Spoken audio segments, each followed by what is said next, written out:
Assalamualaikum warahmatullahi wabarakatuh. Ikhwanana muslimin yang dimuliakan Allah. Pada kesempatan kali ini saya akan menanggapi salah satu habi yang menanggapi salah satu videonya Ustadz Idrus Romli.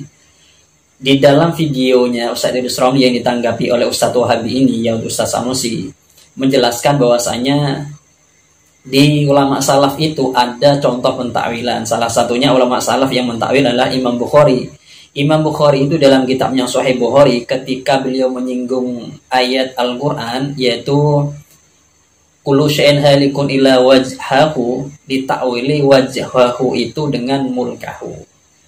Kemudian videonya Ustadz Idrus Romli ini ditanggapi oleh Ustadz Sanusi dari golongan Wahabi, katanya bacaannya kurang benar.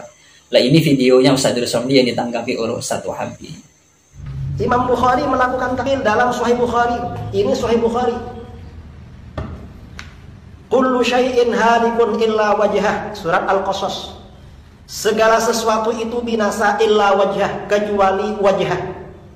Maksudnya apa? Illa mulkahu, kecuali kerajaan Allah. Ini takwil Imam Bukhari.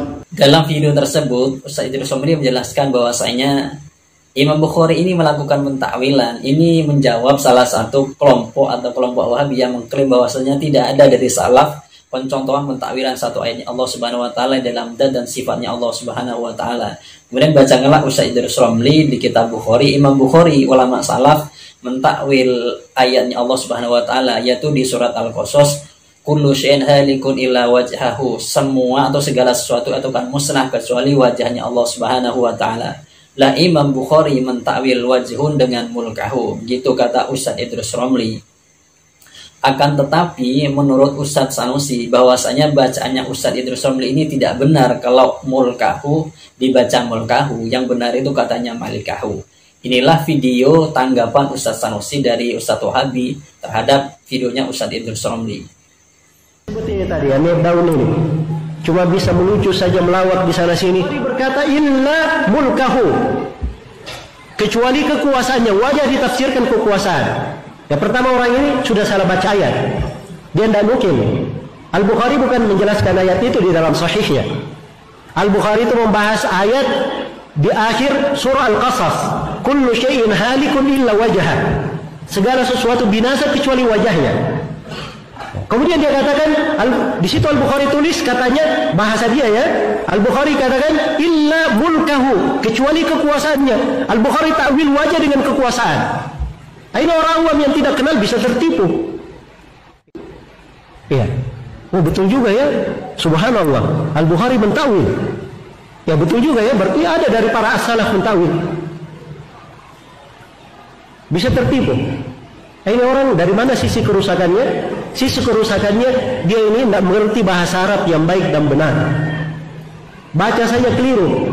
Itu memang tulisannya mim, lam, kaf, ha. Dia baca mulkahu.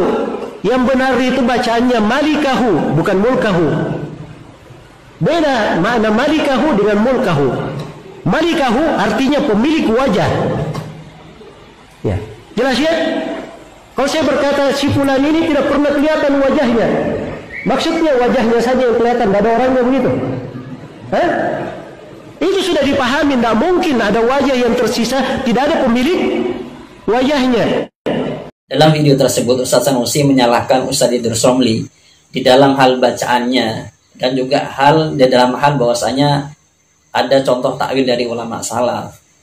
Di dalam bacaannya menurut Ustadz Sanusi ini dari golongan Wahabi itu tidak benar kalau wajhahu itu ditakwil mulkahu menurut Imam Bukhari.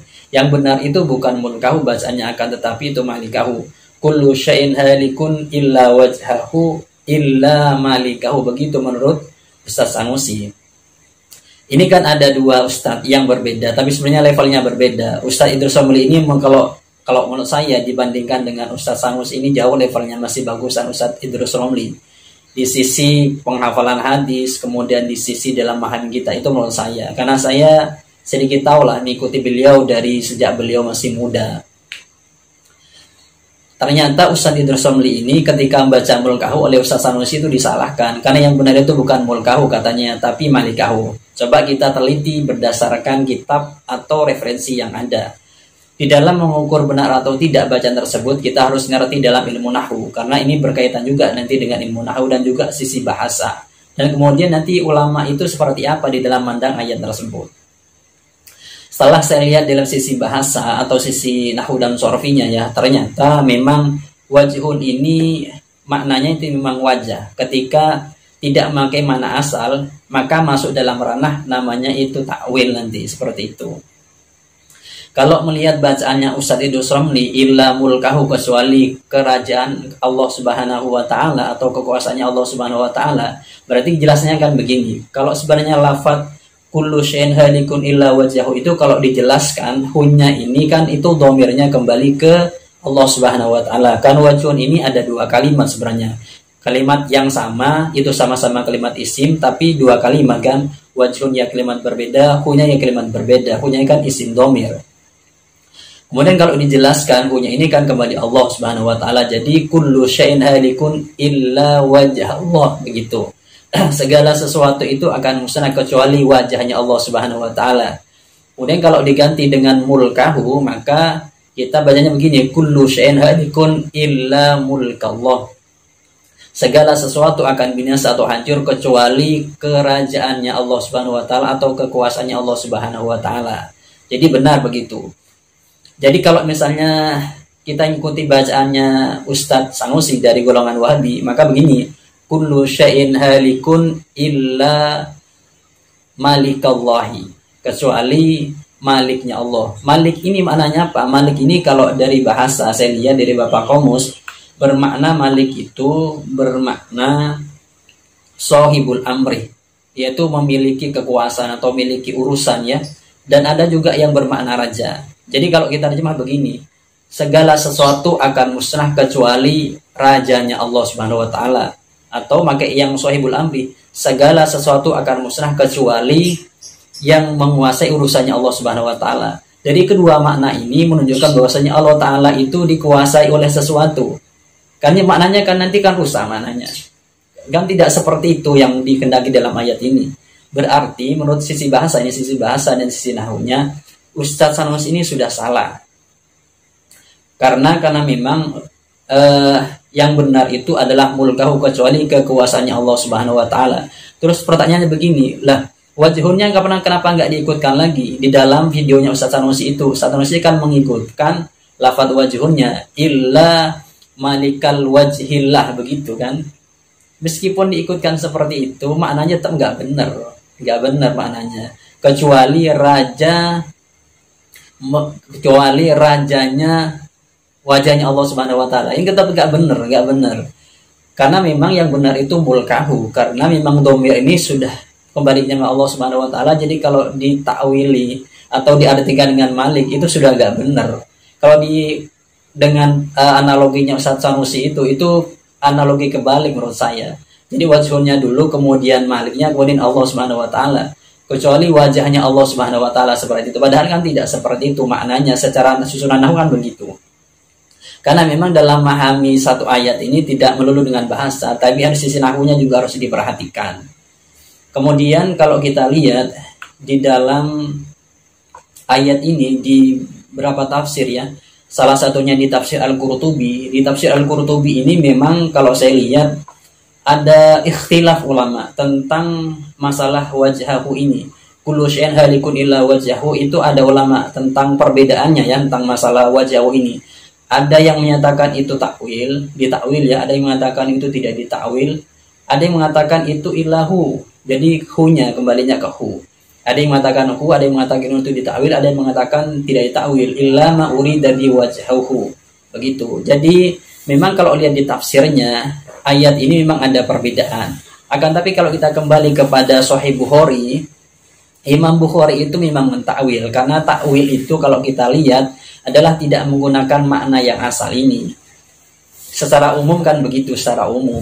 Kalau kita lihat takwil itu di dalam salah satu kitab karangannya Wahab Az-Zuhaili, yaitu kitab Al-Wajih fi Adillatil Fiqhi, di sana dijelaskan bahwasanya setelah beliau melakukan penelitian atau pengkajian terhadap definisi takwil menurut ulama salaf, beliau menyimpulkan bahwasanya takwil itu ada dua. Ada takwil yang qaribun ilal fahmi, ada takwil yang ba'idun anil fahmi. Contoh takwil yang qaribun anil fahmi adalah salah satunya adalah takwil yang pernah dilakukan oleh Imam Syafi'i radhiyallahu anhu, yaitu shahibul madhab. Contoh dalam ayat wala yubdina wala yubdina zinatahunna illa ma dhahara minha. Imam Syafi'i mentakwil lafaz ma dhahara minha itu pada kafun dan wajhun. Jadi ini salah satu contoh takwil yang qarib.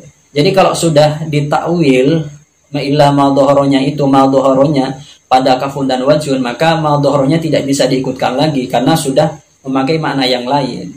Juga sama analoginya terhadap kasus yang ada di Sahih Bukhari ini. Kalau wajhunnya diikutkan lagi, namanya bukan ditakwil.